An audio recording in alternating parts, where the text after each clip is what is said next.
Hi everyone, and welcome to another video by myself, Ray Qureshi. First of all, I'd like to thank Ted for his last video and all the fantastic feedback that we got.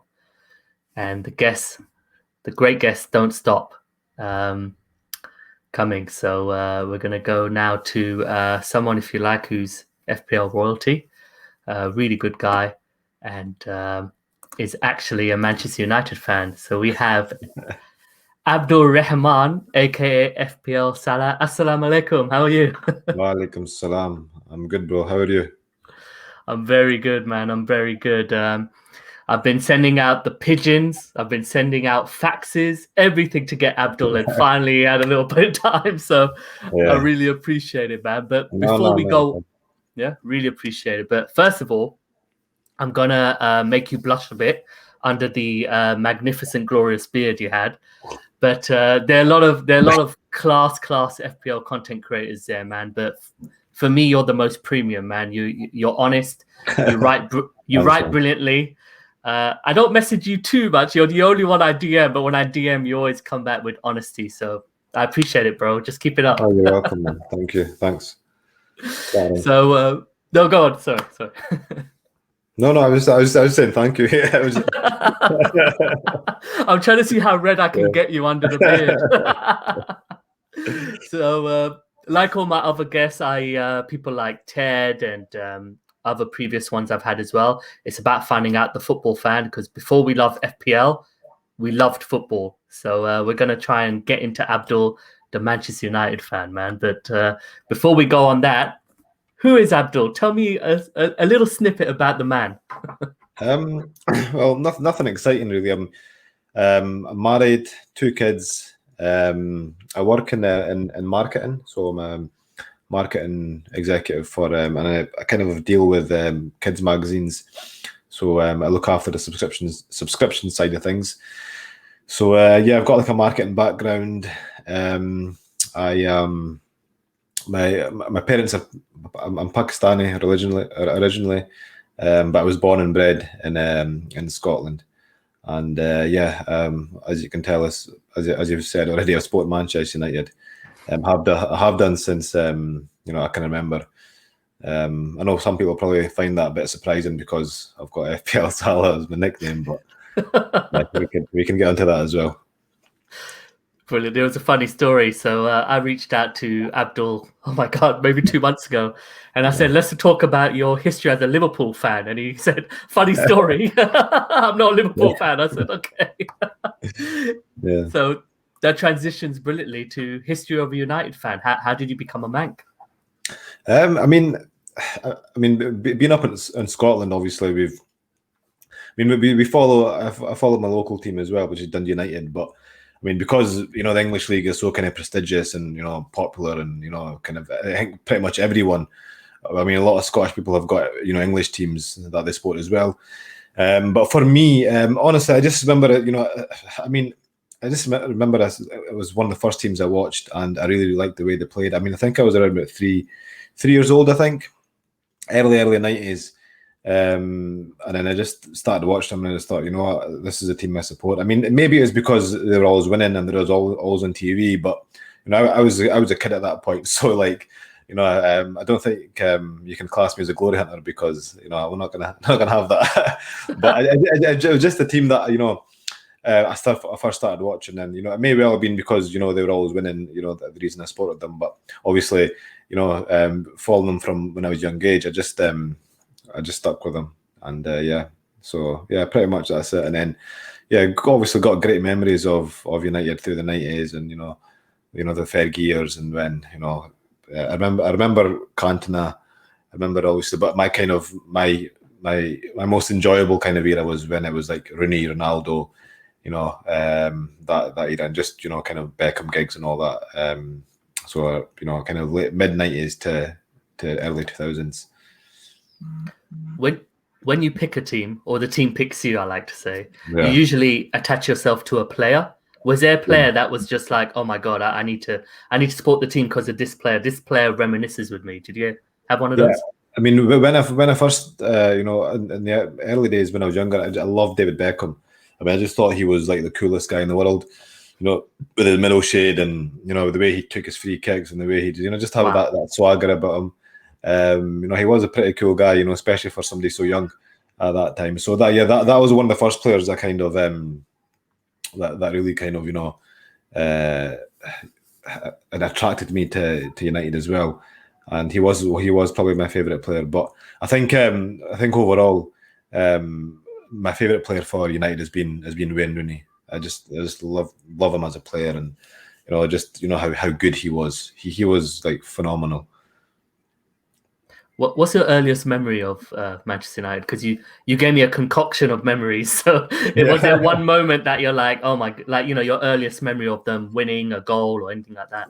I mean, my earliest memory, I guess, would be, I don't know. I think it was. When I was like about, I don't know, say 3-4 years old to about 8. Right, the memories are quite vague. So I do remember, like, the Cantona days, and him. I remember that goal. The goal he scored, and he put his collar up. I can't vividly remember that. But I think the clearer memories are more like like around about the kind of late 90s. I think the 99 Champions League when they won their treble. I mean, that will forever be etched in my memory. I mean, that season, that day, I just remember. I remember that whole day so clearly because I was looking forward to the match the whole day, and I was watching the match in my living room, and I just remember going crazy when Solskjaer scored that 93rd minute goal. I remember my dad coming in and shouting at me because I was shouting the house down. I remember everything about that day. So yeah, that's probably my clearest memory. I would say was United fan, but yeah. Yeah, and Asian parents aren't very. That's all they're not really understanding when it comes to football. Yeah, like yourself, I have Pakistan heritage as well, but born and bred in London. So I know how those parents can be, man. It's unfiltered. That's the best way of saying it. That's brilliant. I think something you said which reminisces was Eric Cantona. You mentioned him earlier. He actually had an advert, that Nike advert. I don't know if you remember. It's against all the demons, and then he goes and he goes au revoir. And it was kind of like his thing. Absolutely. Trademark, yeah. Hell yeah, man. And he's one of the greatest Premier League players ever, no doubt. Oh yeah, definitely. No doubt. So we go to your expectations this season, Abdul. So that Ronaldo signing at the end was, even me as an Arsenal fan, I was so excited, not only for FPL, but just having Ronaldo back. It's just unbelievable. I mean, what were your, I should have put it as a segment, but when Ronaldo signed, man, I mean, you must have just, I can't even imagine. Yeah, I mean, I was ecstatic, honestly. Like, I mean, even when, like, the early rumors of him coming back to Manchester City, I was still excited about that because I just wanted to see him back in the Premier League. I'm more of a, like, I'm a big football fan, more than a kind of a tribal football fan, if you know what I mean. I'm more like, I love watching good players in the Premier League, no matter who they're against. And so even then he was coming to City, I was excited. But when he came to United, when that big twist in the tail happened and he came to United, that was just like, wow. It was just, I was texting all my mates, Liverpool fans, just giving them a bit of stick. It was a great feeling, and just great to see him back. And honestly, that you couldn't have asked for a better start as well. 3 goals in his first 2 games. The guy is just phenomenal. 36 years old and still playing at an elite level, eh? Yeah. It's funny that the Sancho and the Varane signing, who I think Varane's one of the best defenders in the last 10 years. Seriously, I think he's amazing. It's almost like swept under the carpet because of Cristiano Ronaldo. But what are your thoughts on the signings, apart from Ronaldo? And of course, what are you aiming for this season as a fan? I think the signings are great. I mean, I guess we could have done with a defensive midfielder. I think a lot thought we were going to, sign somebody in that position. But I mean, Varane and Sancho are great signings as well. And I think, they're obviously, Sancho's definitely there for the long term. A wee bit worried. I mean, to be fair, I'm not against Ole Gunnar Solskjaer, but I don't really kind of trust his abilities as a manager. So I don't know if he's gonna kind of use Sancho optimally, effectively. But we'll see how it goes. I still think, even with all the firepower we have, I don't know. I just think we're still a bit below. I think Chelsea, Liverpool, and City. And I mean, although we had a great start, expectations, I'd say top 4. But I mean, at the same time, I wouldn't be surprised if we were, competing for the title. I mean, I think we should be finishing top 4 without a doubt. But I think if we get the right run of games together, we could well be competing. I mean, I think having Ronaldo in the team, is a huge, like, it's not only like on the field, off the field, mentally, it's a big lift for the players as well. So yeah, we'll see how it goes. Does Ollie have to win something for you to stay? Like any trophy? Yeah, I mean, I think he has to win something this season. Whether it be like an FA Cup but yeah, I mean, as I said, I just feel, with certain decisions, like, throughout his, what I've noticed, like, when United are losing, then there needs a plan B. I don't think he has the right kind of tactical, he doesn't use the right tactical substitutes.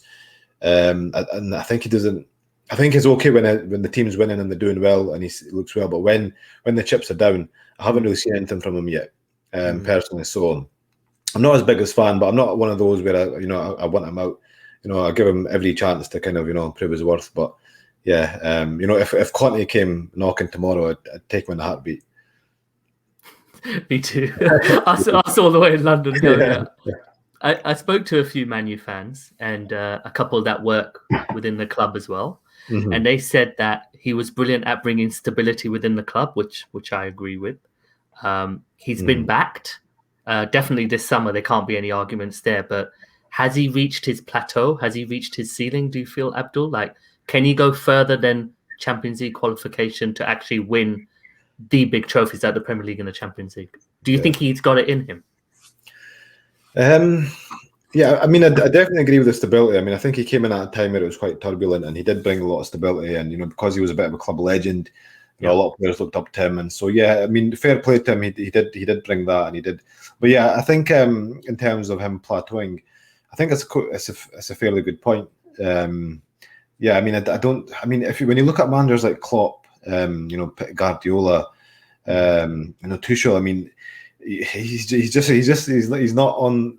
Even the kind of most staunch, Ole Gunnar Solskjaer fan would say that he's not on their level. Yeah, those 3 managers, and I mean, I think if United are to kind of compete, for Champions League, the league, then I think they need a top manager in there as well. And yeah, I just don't know if Ole's got that in him. Yeah. Do you feel you have the squad? I think so. I think we've got the squad to. I mean, I think we've got the squad to compete for the title, like as outsiders. Yeah, we definitely got the squad for for Champions League football. Oh, yeah. Finishing in top 4. Yeah. I mean, depth wise, I think attacking wise, I think we're okay. I think we might kind of struggle when it comes, to like the defensive midfielders and defense. That probably needs to get shored up a bit, but yeah, I mean, I think we're there and thereabouts. Perfect. So Abdul, come on, man. It wouldn't just be football. We have to sneak in a little bit of FPL in there. Come on, you knew that. yeah, I don't mind. So I don't want stats, my man. I don't want numbers because you do that quite a lot, and I highly respect that. Over 21,000 words I have read somewhere. Yeah. That was my pre-season guide. If you went with, let's say, maximum 4 FPL United assets, who would you go for and why? And is it more short-term, long-term? You take the question however you want, man. Yeah, was it 4 United FPL assets? Maximum, yeah. Okay, I mean, I'd say number 1 is definitely Ronaldo now.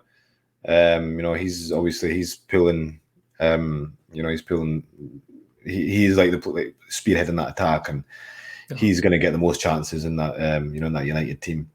I'd say in second, I'd say Greenwood. Okay. I mean, I think he is a rotation risk coming up, but I just think because of his price, and with Bruno being around about 11.5, And I mean, I know United haven't had a penalty yet, but I really, I do think Ronaldo's going to have the penalties now. So with Bruno not having penalties, I think that dramatically decreases his appeal as an FPL asset. So Greenwood second, then Bruno, and then actually no, not Bruno in third. For third, I'd probably go Shaw. Okay. And then fourth, I'd go Bruno, just because of the price difference. But saying that, I think in the next few game weeks, I'm probably going to be jumping off Luke Shaw as United asset because of Chelsea's fixtures. But yeah, I mean, as far as United FPL assets go, I think they'd be the top four. I had a question, so I'm going to sneak in a question. It's my video, why not? There has been a lot about this threeiums, like Salah, Lukaku, Ronaldo, and Trent. And I'm thinking that in game week 8, Ronaldo's fixtures get a bit dicey. I think he got like the top 5 or 6 teams in like 7. Mm-hmm. Would you still entertain keeping him with the other 2 premiums, or would you look to rotate maybe to Lukaku? No, I don't think I would look to keep him during the tough fixtures. I mean, there's already been so many kind of analysis and evidence of Ronaldo, in the last few seasons, not being, not kind of not performing, but not like scoring well against the bigger, tougher teams. Mm-hmm. And to an extent, everybody, all players, respond to fixtures. So I think, obviously, with Ronaldo's fixtures getting tough, and then it's just a totally stark contrast with Chelsea's, and it's just a perfect swap at game week 8, isn't it? Yeah. And but I think going with both of them, I don't know. I just think, I mean, to be fair, I've seen a few decent drafts with threeiums, with Ronaldo, Lukaku, and Salah. With Trent as well. With Trent as well, yeah.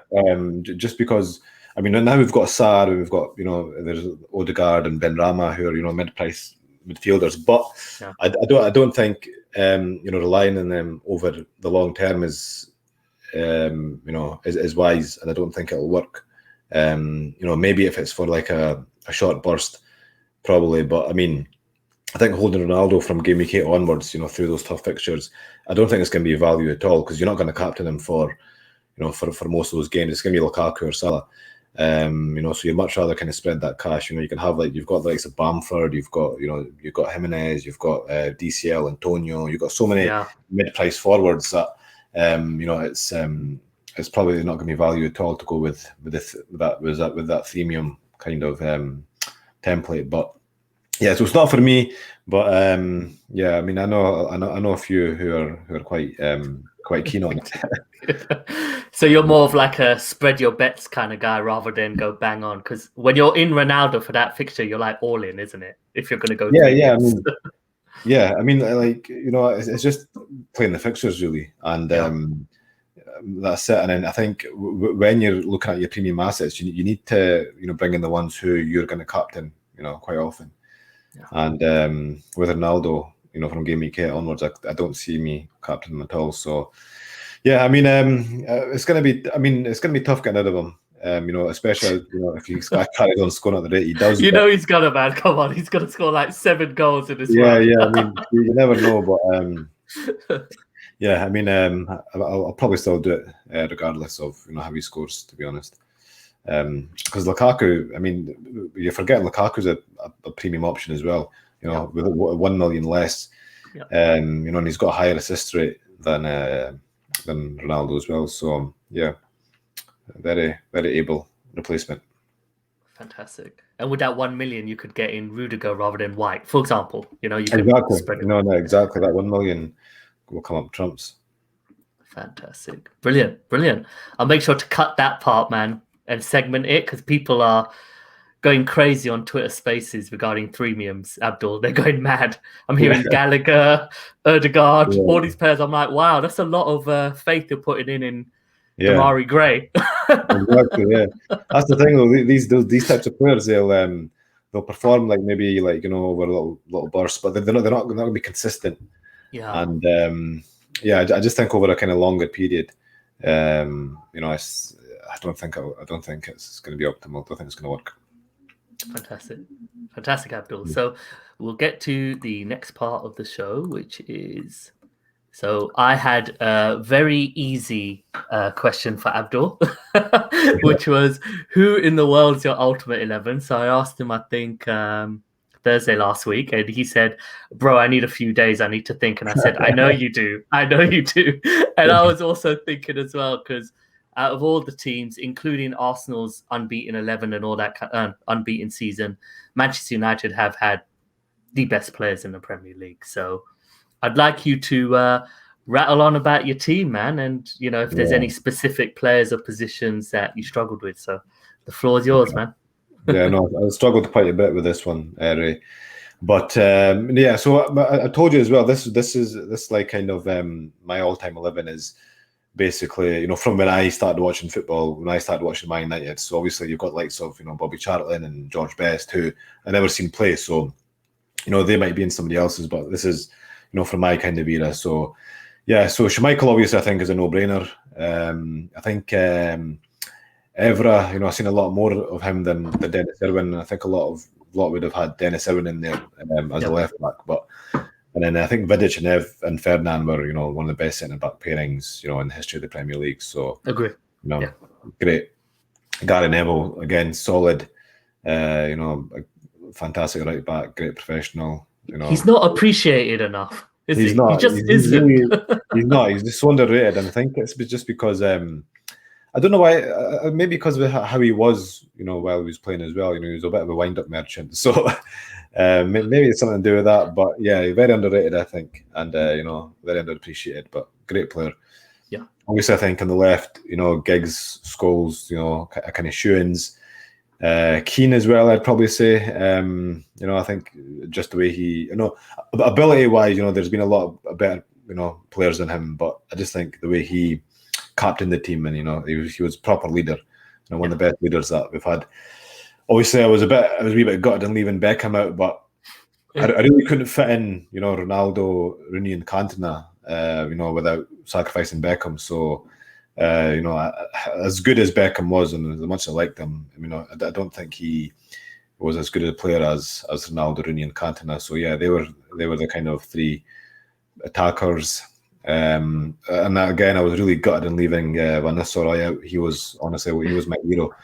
I loved him. When he was at United. So yeah, so a few. Yeah, so I would have put obviously Beckham and Van Nistelrooy on the bench, but I think as far as that, I think I've got it right in that starting 11. I don't know if you agree, but I think from like 1990 onwards, I think that's probably the best 11.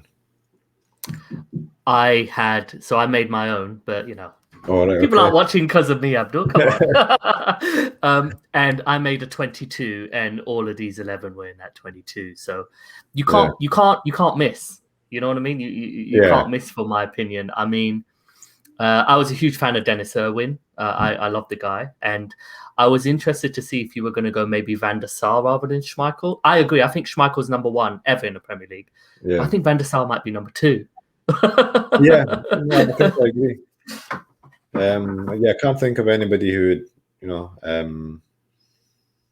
I'm just thinking. I think maybe Petr Cech or Seaman, maybe. But not really.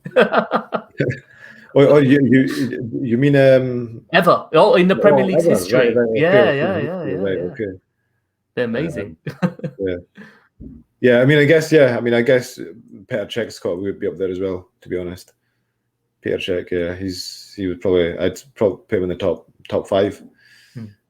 Seaman as well, actually. Seaman was great. I think he's another one who's kind of a wee bit underappreciated as well. He was a good keeper, but yeah.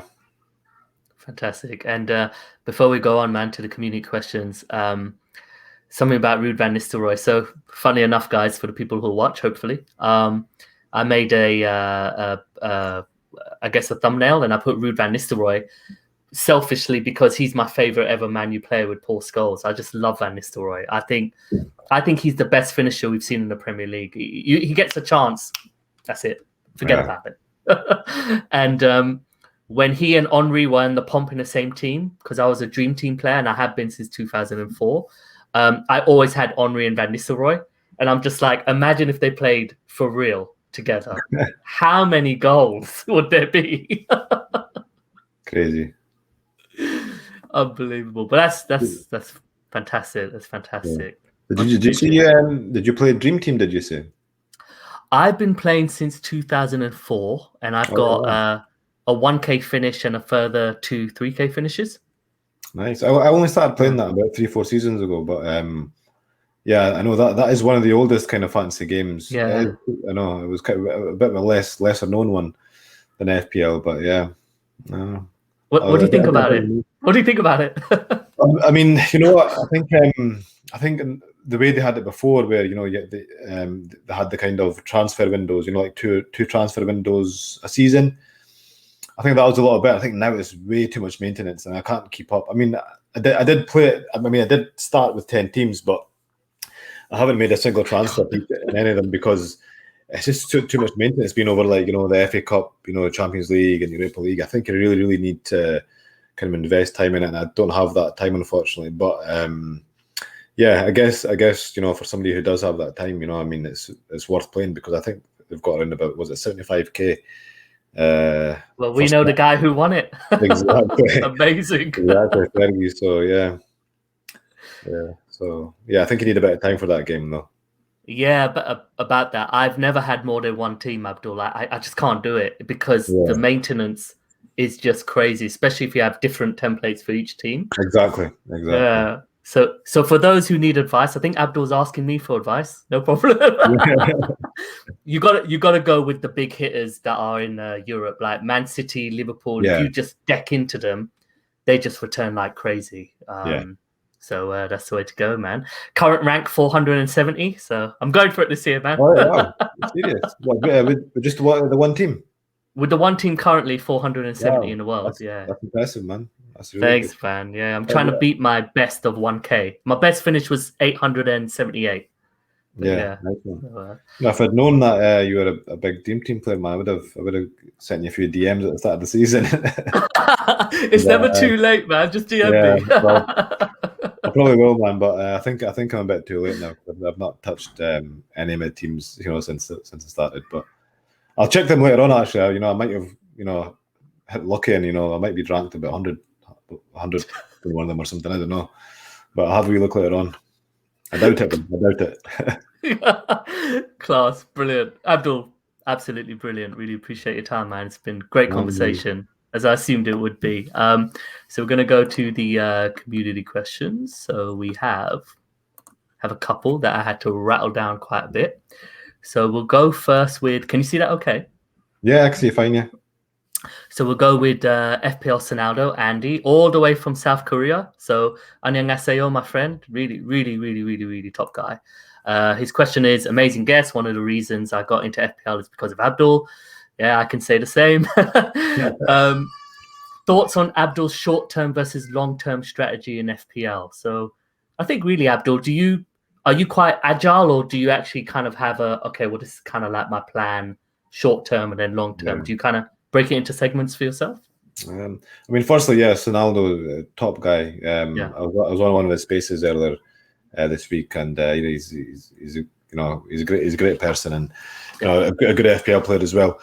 But in terms of the short-term versus long-term strategy, I mean, I guess it just depends. I mean, I do plan, in FPL. I always say, around about 5-6 game weeks ahead max. So I mean, I guess that's kind of short to medium term. I don't think there's much point in kind of planning any longer than that because there's so much changes in FPL. Even over one game week. I mean, last game week. I mean, just as an example, Ivan Toney and Ben Rehman, they were getting shipped off in the thousands, and they were kind of kind of the old toys. In that respect, but the haul this week, and now now they're kind of back in fashion. So it just so much changes in FPL. So I don't feel the need to lead plans really, really long term ahead. Just as I said, 5-6 game weeks max. Perfect. Andy asked a lot of questions, but I kind of put it down to 3 because he got a bit excited. But I agree with you. He's absolutely brilliant. He's a great guy. Yeah. We're looking to do something hopefully in the future. So watch out for that, Yeah. guys. Question number 2 has, this is a really interesting question because I had to think about it for myself.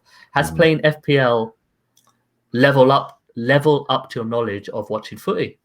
And if so, how, I think? Yeah, I mean, I guess playing FPL, I've started looking at football really differently. Before I was just, watching it, freestyling. But I think now, you're looking at, certain players, positioning, and, you're looking at, where they're taking their shots from, how far up they are. And yeah, I guess it has changed. And I guess things like, watching, before FPL, you wouldn't watch, games like Everton versus Burnley or, Norwich, Watford. Yeah, you wouldn't, kind of entertain that. But because you are now watching them, it's inevitable that, your football knowledge is going to increase and, you're going to get a bit more privy to the game. So yeah, definitely. I think more than kind of leveled up my knowledge, I think it's kind of changed the way I watch football. And to me, it's more enjoyable because I'm enjoying the games, watching games now, where I wouldn't usually watch, where I usually wouldn't enjoy, if I wasn't playing FPL. So, yeah. Fantastic. Brilliant. And I concur, same with me, yeah. I never thought I'd watch Watford and Norwich and be like, come on, Sar. Exactly. If I go on to the last question, if you like, from Sunny, is another question being from Korea or South Korea. We all supported the 06-09 United team with Ronaldo, Rooney, Giggs, Van der Sar, Vidic, Rio, Ever, etc. And of course, Ji-sung Park. Thoughts on G and how good a player he was as an unsung hero, which I agree with. Thoughts on G? Yeah, Ji-sung, he was a phenomenal player. Honestly, he's just underrated because he's one of those kind of workhorse type players where he'd just come on, do his job, and he wouldn't score many, so he wouldn't always get the headlines. But I mean, you just need to kind of listen to what Sir Alex Ferguson thought about him as a player, and he just said, he just kind of gives him so much praise, and says he was one of the best players he ever worked with. So yeah, definitely, another underappreciated player, but amazing. And I think Sir Alex Ferguson loved him as well. From what he says about him and how he rates him as a player.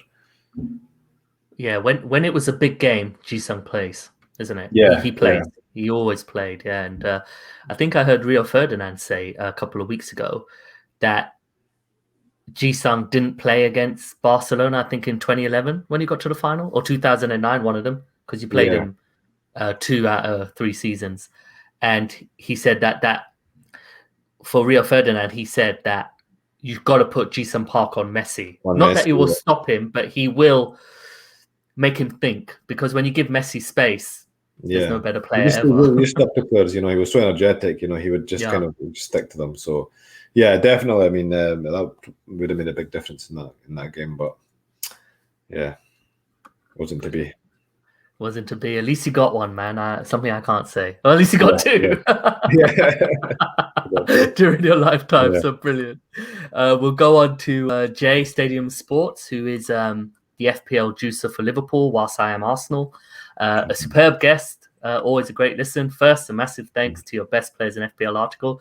Yeah, Abdul, that helps me a lot, man. When you do your ratings, that helps me so much. Because I'm like, oh my God. Ronaldo or Salah, that's all I ever say. Yeah, go on. I'm glad it helps. No, it does, man. It does. It really does. And the reason is because it comes out of genuinity. Like you're very genuine with what you write, I feel, and it comes across when you speak, man. So there's no surprise so many people hold you in such high esteem, man. So seriously, Abdul, just keep it up, man. Don't run away yet, yeah? Man, cheers. No plans to anyway. Cheers. Good, man. No problem. The check's in the mail, yeah? Check's in the mail? Yeah, it's been mailed off already, mate. Brilliant. What is the most risk-taking move you have done that has paid off? Now, you're quite a conservative player, Abdul. So what's a risky Abdul pick or move? I can't remember the riskiest one I've done, but I do remember last season I took a really kind of risky move. I don't know if you remember we were getting early team sheets last season, for Liverpool, right? And it was just for the Crystal Palace game. We got the kind of reliable news that Salah was going to be benched. Yeah. And so Bruno, Man United were playing Leeds on the Sunday, and Salah was playing on the Saturday. So what I decided to do was, I had a good team. I had no problems, no fires on other teams. So what I thought I would take out Salah for Bruno. Because Salah's going to be benched, and Bruno's got Leeds at home, which is which is the captain. He was the best captain that game week. Right. So I made that move. And I was going to do the hokey cokey where it'd be take him out. For that game week, and then bring Salah back in the week later. So I went for it, and then Salah came off the bench and scored 2 goals and an assist. Yeah. against Palace, but on the Sunday, Bruno. I always said that on the Saturday night I was gutted. I was thinking, oh, what have I done? Especially being Salah. But then on the Sunday, Bruno ended up scoring 2 goals in this, 2 assists or something crazy. He got a monster haul, and actually I ended up, up around about 18 points in that move. So although it was a pure nightmare to start with, it actually ended up a really, really good move. And I did, and I changed them back, the following week. And that's like a move I'd never ever do. But it was just the way the kind of stars aligned on the game week, and Bruno being the best captain option, and Salah being benched, and we got the news of Salah being benched. So yeah, it was an unusual situation and a really risky move, but it paid off. Yeah, hokey cokies are hard. Probably not something I would do again, but it was it worked out that time. What did Mohammed say, man? I mean, you're using his name, man. What did he say when he found out? He must have been annoyed. He must have the secretary give you the call, but there's no loyalties when it comes to FPL, man. Agree. For me anyway, there's no. I love Salah, as a player and as a person, but if he becomes a bad FPL asset overnight, I'll be the first one to get rid of him. So then what would it be? FPL? I don't know. I'd have to think about that. FPL Sancho, yeah? I'll coin that. FPL Pogba, yeah. That's brilliant, Abdul. Really appreciate it, man. Good answer as always. What stat do you rely on the most in the season? I mean, there's a few good ones out there, good stats. But is there one you kind of look at? Yeah, I mean, over the last few seasons, honestly, man, expected goals and expected assists, are the main kind of go-to stats for me now. Before it was, I still look at shots in the box and kind of shots on target, just kind of as a reference point, to kind of further back, any of the stats. But I think XG and XA, you really can't go wrong with them, and also to kind of look at long-term data rather than small sample sizes is important as well. Okay. When you say that, do you mean more than 4 game weeks or something like that when you make that? Yeah, so I think I'd say anywhere under 8 game weeks is a small sample. I'd say. I think anything above that, I think 10 to 15 is a decent sample size, and anything above that obviously is more than respectable, for a long-term sample. But it's just a fact of using really small data samples, the data sets, like 4 game weeks, for example, or 3 game weeks to kind of make decisions. It's obviously can be quite misleading and skewed in different directions. So that's one thing I try and avoid. Okay. And final question, man. He's a Liverpool fan, a big Liverpool fan. So the last question: would you pose in a Liverpool shirt with Salah? It was a brilliant question. That is a good question, actually. I mean, as much as I love Mo Salah, there's no chance I would do that. No chance. Class. No chance. But you would in an Egypt shirt, of course. Oh yeah, definitely, 100%. Wonderful, man. Absolutely brilliant. So, guys, we've kind of come to the end now. So before we wrap it up, Abdul, how did they follow you, man? Well, I'm on Twitter, FPL_Salah, and Yep. yeah, you can see it down there. And I've always wanted to do that. But also, I'm actually on Instagram as well now. My ad is FPL Salah, just one word. Oh, okay. So I'm a lot more active on Instagram this season. So yeah, you can follow me there as well if you like. Fantastic. And of course, on Fantasy Football Hub, man. We'll Yeah, find yeah, it all the time. of course, yeah. Weekly So, active as well, yeah. 100%, man. 100%. So, guys, thank you so much for hopefully watching. Abdul, thank you so much for your time, man. Really appreciate it. Thank Hope you you. enjoyed it. I did, man. I did. Yeah. Well, honestly, I always enjoy chatting FPL and football. I mean, I don't get to chat much, among my mates because they're not really into fantasy football or that. So anytime I get a chance to talk FPL or football, I'm well up for it. So yeah, no, thanks for inviting me on, Ray. Enjoyed it. Absolutely. Wicked. So I don't get the chance to normally say it on videos, but shukriya and Allah Hafiz. Assalamu alaikum. Okay, guys, take care. Thank you very much.